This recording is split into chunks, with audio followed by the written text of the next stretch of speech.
Bonjour à tous. Donc, nous sommes le lundi 7 juillet 2025 et le titre de notre émission, c'est en 1948, il fallait installer l'État d'Israël en Floride. Alors, oui, il fallait installer l'État d'Israël en Floride pour plusieurs raisons. La première, le climat est très agréable en Floride. La seconde, à cette époque, il y avait 20 fois plus d'Israélites aux États-Unis qu'en Palestine. En trois, le soutien inconditionnel des États-Unis à l'État d'Israël n'aurait posé aucun problème, aussi bien en politique intérieure qu'en matière de politique étrangère. En quatrième, cela aurait évité 77 années de souffrance au peuple palestinien et cela aurait évité beaucoup de morts et de blessés handicapés à vie. Cela aurait évité la destruction d'un très joli pays qu'était le Liban. Cela aurait évité la destruction de l'Irak, puis la destruction du Soudan, la destruction de la Libye, puis de la Syrie. Enfin, en 7, et surtout, cela aura évité la Troisième Guerre mondiale qui se prépare sous nos yeux et qui va entraîner des bouleversements énormes et un nombre de morts que l'espèce humaine n'a jamais connu. Le lobby de la finance dirige les États-Unis et l'Union européenne. Depuis des décennies, et bien sûr l'Angleterre qui ne fait plus partie de l'Union européenne, mais qui représente les racines du lobby de la finance. Il faut bien comprendre que les États-Unis ne sont plus du tout une démocratie depuis janvier 2010, date à laquelle l'EPAC a fait voter par la Cour suprême des États-Unis, qui est composée de 9 membres, le droit pour les entreprises privées de financer des campagnes publicitaires pour les élections sénatoriales, les élections de la Chambre des représentants, les gouverneurs et bien sûr celles des élections présidentielles. Le lobby de la finance, ce n'est pas que les fonds de pension, les banques, etc. Non, les financiers depuis plus d'un siècle se sont emparés de tout ce qui rapporte de l'argent. D'abord, ce fut l'industrie lourde, puis l'industrie de l'armement, puis l'industrie du cinéma, les agences de publicité, les industries chimiques et surtout l'industrie pharmaceutique. Bien entendu, les médias, journaux, magazines, radios et télévisions, instituts de sondage, c'est-à-dire tous les leviers du pouvoir par qui la communication et par l'orientation de l'opinion publique nous permet donc d'obtenir les résultats des votes. Mais surtout, et c'est là un point important, le lobby de la finance est organisé en réseau. Avec des réunions régulières, ils ont créé ce que j'appelle l'économie circulaire. Les membres du réseau sont solidaires sur le plan financier et sont prioritaires en matière de commandes. Quand un membre du réseau a son entreprise en difficulté financière, les autres membres du réseau se portent à son secours. Quand vous êtes membre du réseau, vous avez accès aux marchés les plus juteux, ceux qui rapportent plus d'argent. L'argent ne se limite pas aux hommes d'affaires, les hommes politiques en profitent également. Tous les anciens présidents des États-Unis vivent comme des milliardaires. Bill Clinton et sa femme possèdent des propriétés de rêve alors qu'ils ne possédaient rien lorsqu'ils étaient étudiants. Barack Obama possède des propriétés de plusieurs dizaines de millions de dollars. Le luxe de ces propriétés dépasse ce que l'on peut imaginer. Ce n'est pas avec le salaire d'un président qu'ils ont gagné ces propriétés de milliardaires. Non, c'est la récompense pour services rendus au lobby de la finance. Parce que les hommes politiques ont le pouvoir de voter ou de faire voter des lois qui permettent de faire encore plus de fric et d'obtenir encore plus de pouvoir. Avec ce que je dis aujourd'hui, certains pourraient penser que je suis antisémite. Pas du tout. J'aime les films de Woody Allen, les films des frères Cohen, les chansons et les musiques de Michel Berger, et j'ai la même vision que le professeur Mearsheimer ou le professeur Geoffrey Sachs, qui déclare publiquement qu'il est juif, mais est absolument écœuré de ce que fait Israël à Gaza depuis le mois de novembre 2024. D'ailleurs, 2023, pardon. D'ailleurs, je vais prendre ici la défense d'un Israélite, Andy Levin, ancien sénateur, président de la synagogue de la ville de Détroit, dont l'oncle, Carl Levin, a été sénateur de 1979 à 2015, 36 ans, et dont le père, Sander Levin, a été sénateur de 1983 à 2019, soit également 36 ans. Les Levin étaient une véritable dynastie politique aux États-Unis. Andy Levin a pris la suite de son père en 2019 au poste de sénateur. Au cours de son mandat, il s'est exprimé en faveur de la solution à 2 États en Palestine. Cette vision n'est plus acceptée par l'EIPAC depuis 2010. L'EIPAC est pour le développement du Grand Israël.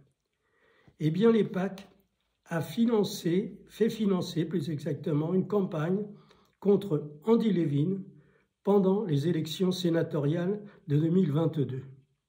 L'EIPAC a dépensé 177 millions de dollars en campagne publicitaire contre Andy Levin et a fait élire sa concurrente qui était pour la réalisation du Grand Israël.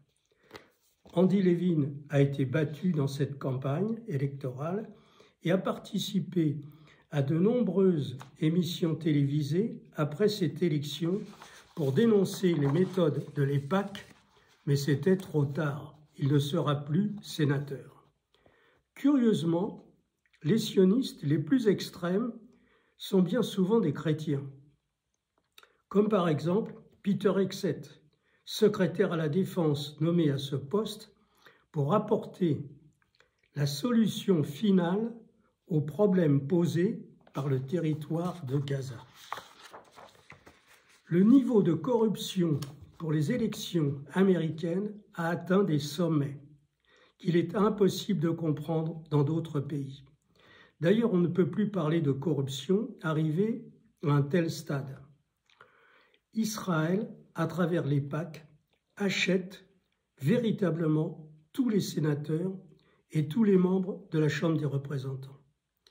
Lorsque Netanyahou, sous mandat d'arrêt du tribunal international de La Haye, se rend devant le Congrès américain, composé des 100 sénateurs et des 577 représentants, en juillet 2024, alors que le génocide de la population civile de Gaza se poursuit chaque jour, eh bien il reçoit 55 standing ovations, c'est-à-dire applaudissements debout. Son discours était un véritable tissu de mensonges. Il parlait 1 minute et avait les applaudissements debout de tout le Congrès, une séance qui restera dans l'histoire du Congrès américain. Il est impossible de créer un parti politique aux États-Unis qui pourrait obtenir quelques postes de sénateurs ou de représentants à la Chambre. Des personnalités comme le colonel Douglas McGregor, ont essayé. Il a créé, avec une équipe de valeurs autour de lui, le parti Our Country, Our Choice, notre pays, notre choix. Après 2 ans d'efforts, il a jeté l'éponge.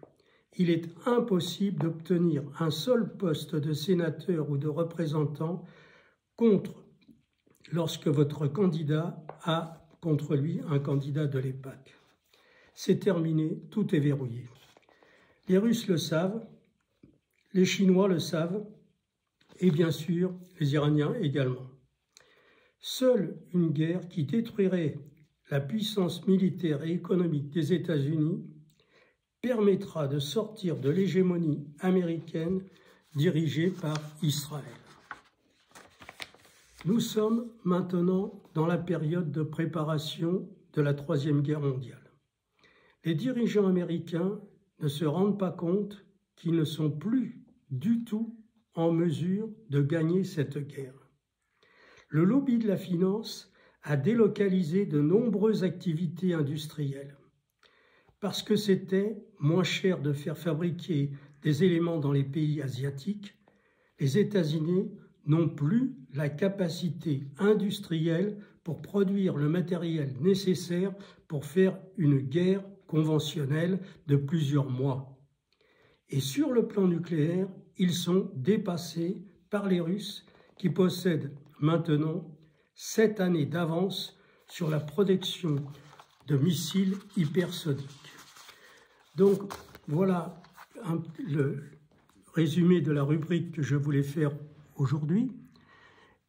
Et donc maintenant, on peut parler un petit peu de la situation. Donc, je reçois régulièrement des remerciements dans les commentaires, des compliments et quelquefois des gens qui ne sont pas tout à fait d'accord, mais c'est très rare avec ce que je dis. Là, j'ai reçu récemment un message d'une dame qui s'appelle Violaine Macro, et donc qui écrit « Les affirmations de Gérard Chevrier dans cette vidéo sont extrêmement spécifiques et pour certaines contredisent largement les informations disponibles et largement rapportées par les médias et les organisations internationales fiables. » Ben oui, évidemment, madame, mais comme les informations que je donne sont forcément en désaccord avec ce que nous fournissent les grands médias, parce que c'est évident que sans ça, je ne ferai pas de ces informations. Et mais en ce qui me concerne, je vais chercher les informations, et les informations que je fournis sont fiables. Et forcément, vous êtes depuis 50 ans baignés dans une campagne de propagande par les grands médias qui sont complètement financés par le lobby de la finance, et vous n'avez plus les repères qui vous permettent d'estimer où se trouve le vrai du faux. Alors, vous me dites que les chiffres sur Gaza, son estimation de 400 000 morts dès novembre 2024, confirmée par une prétendue étude de Harvard en juin 2025. Eh bien oui, cette étude a bien été faite et je peux vous dire qu'il s'agit d'une étude qui a été réalisée par un Israélite, d'ailleurs, le chercheur Yaakov Kabe, affilié au Harvard Dataverse, et à partir des relevés satellites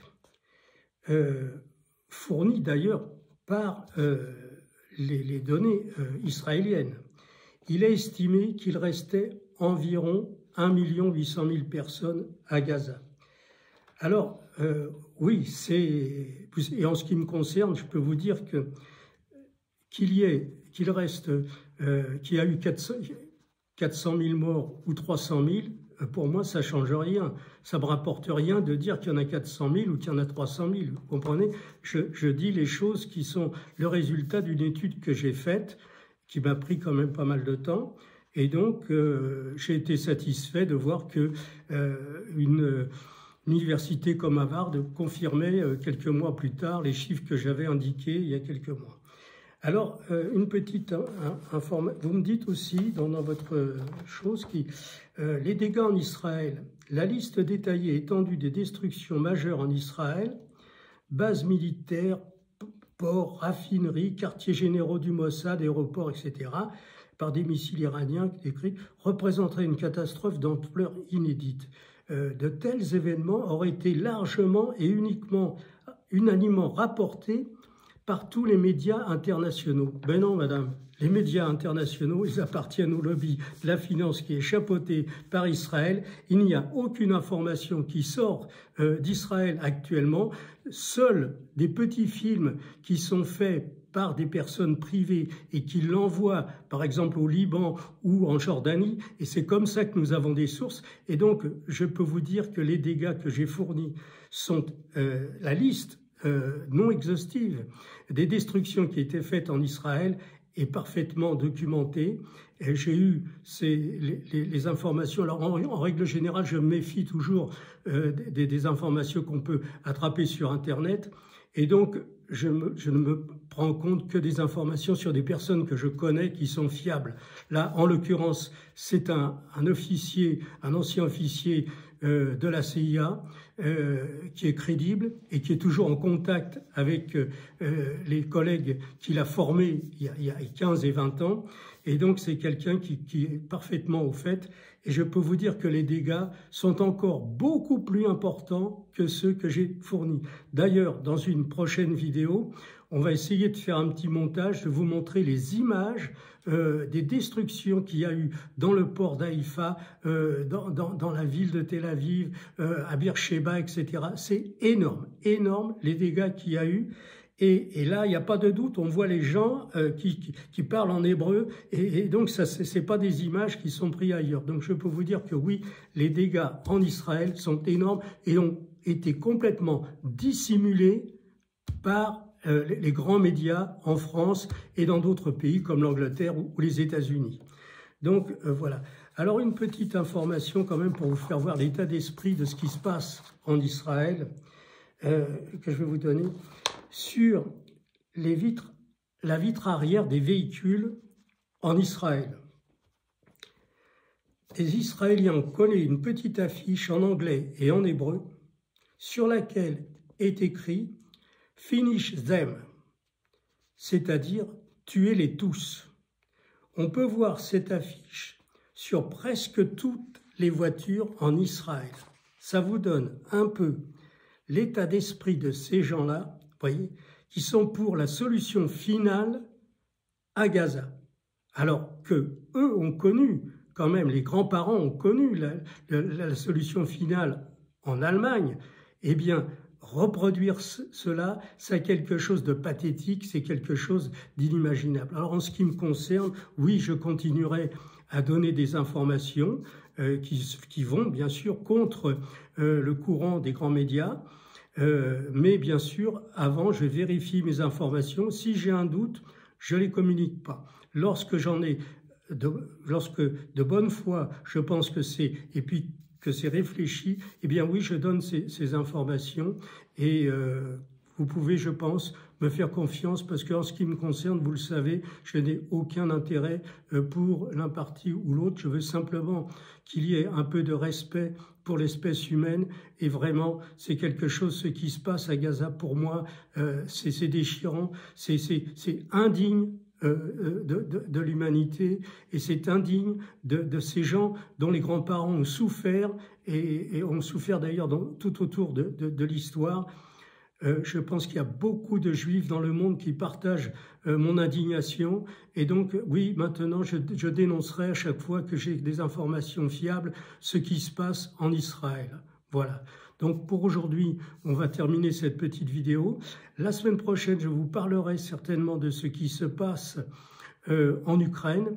Les Russes avancent très bien maintenant, très fort et il faut reconnaître que Trump a arrêté de fournir beaucoup d'équipements et a démonté plusieurs équipes pour les concentrer vers le Moyen-Orient pour apporter son support inconditionnel à Israël.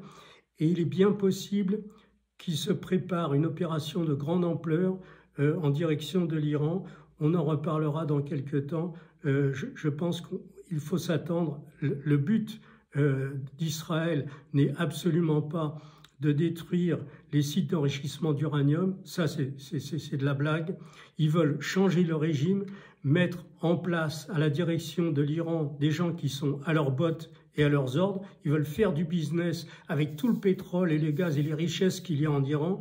Et ça, c'est la vraie raison. Donc, je pense qu'il se prépare une opération de très grande ampleur avec des troupes aéroportées américaines.